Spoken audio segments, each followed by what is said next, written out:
Assalamualaikum warahmatullahi wabarakatuh. Kami dari kelompok 9 dari pembelajaran mata kuliah Islam dan Sains yang bermaterikan tentang integrasi ilmu, model-model integrasi ilmu, jenis-jenis jaringan laba-laba, dan islamisasi ilmu. Saya Muhammad Fadli sebagai materi pengertian integrasi ilmu. Saya Muhammad Fadli sebagai pemateri dari materi model-model integrasi ilmu.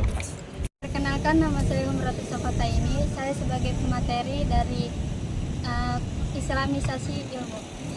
Perkenalkan, nama saya Muhammad Syafiq Rinaldi akan membawa materi jaring laba-laba. Baik, pengertian dari integrasi. Integrasi ilmu merupakan kata serapan dari bahasa Inggris menjadi integration. Kemudian diadaptasikan terhadap bahasa Indonesia menjadi integrasi.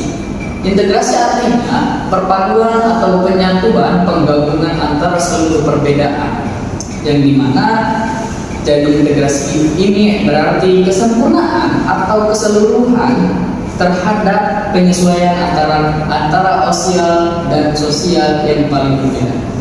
Integrasi ilmu sendiri adalah perpaduan secara nyata dari nilai-nilai agama dengan ilmu pengetahuan maupun ilmu sains. Ilmu pengetahuan di dunia ini bisa diklasifikasikan menjadi 3 golongan, yaitu ilmu alam, ilmu sosial, dan ilmu humaniora. Model-model integrasi ilmu. Yang pertama, model Akademi Sains Islam Malaysia. Model ini dikembangkan oleh Akademi Sains Islam Malaysia. Muncul pertama kali pada Mei tahun 1977 dan merupakan satu usaha yang penting dalam kegiatan integrasi ilmu Islam di Malaysia, karena untuk pertama kalinya para ilmuwan menghidupkan tradisi ilmuwan yang berdasarkan pada ajaran kitab suci Al-Quran dan sunnah Nabi Muhammad SAW. Model yang kedua adalah model Islami. Berangkat dari pandangan bahwa pandangan dunia Islam merupakan dasar bagi epistemologi keilmuan Islam secara menyeluruh dan integral. Yang ketiga, model struktur pengetahuan Islam. Model struktur pengetahuan Islam banyak dibahas dalam berbagai tulisan Osman Bakar, Professor of Philosophy of Science pada University of Malaya, dalam mengembangkan model ini. Osman Bakar berangkat dari kenyataan bahwa ilmu secara sistematik telah diorganisasikan dalam berbagai disiplin akademik. Sekian. Yang selanjutnya yaitu islamisasi ilmu. Gagasan awal islamisasi ilmu pengetahuan muncul pada saat konferensi dunia pertama tentang pendidikan muslim di Mekah pada tahun 1977 yang diprakarsai oleh King Abdul Aziz University. Islamisasi pengetahuan berarti memisahkan atau melakukan penyucian terhadap sains produk barat. Islamisasi ilmu juga mempunyai tujuan, yaitu mewujudkan kemajuan peradaban yang Islam. Yang selanjutnya, materi tentang jaring laba-laba. Pada awalnya, jaring laba-laba atau spider web adalah suatu strategi pembelajaran yang sengaja dirancang untuk memudahkan transfer pengetahuan dan pengalaman kepada anak didik. Umumnya, strategi ini diterapkan dalam sekolah atau pembelajaran outbound.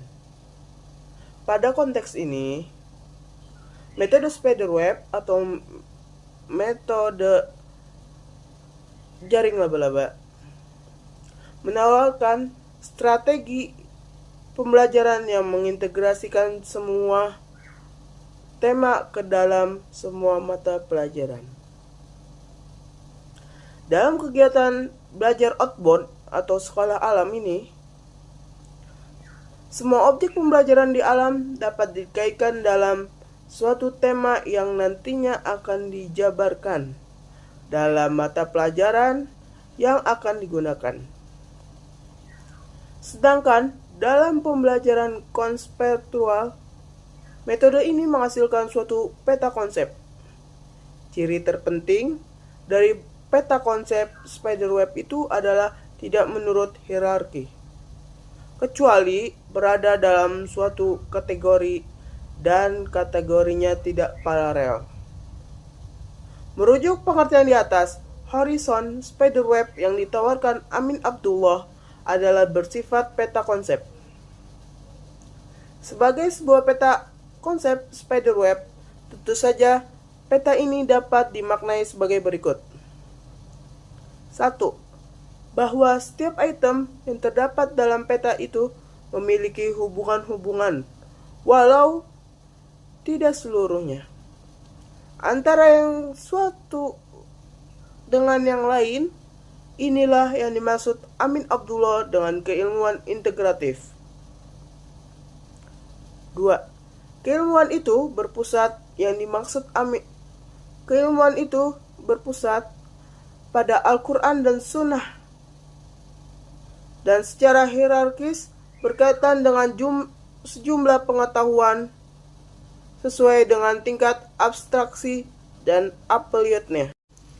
Yang ketiga, item-item yang terdapat dalam satu lapis lingkar menunjukkan kesetaraan dilihat dari tingkat abstraksi dan teoritisnya. Dan yang keempat dan terakhir, garis-garis yang memisahkan antara satu item dengan item lain dalam satu lapis lingkar tidak dapat dipahami sebagai garis pemisah.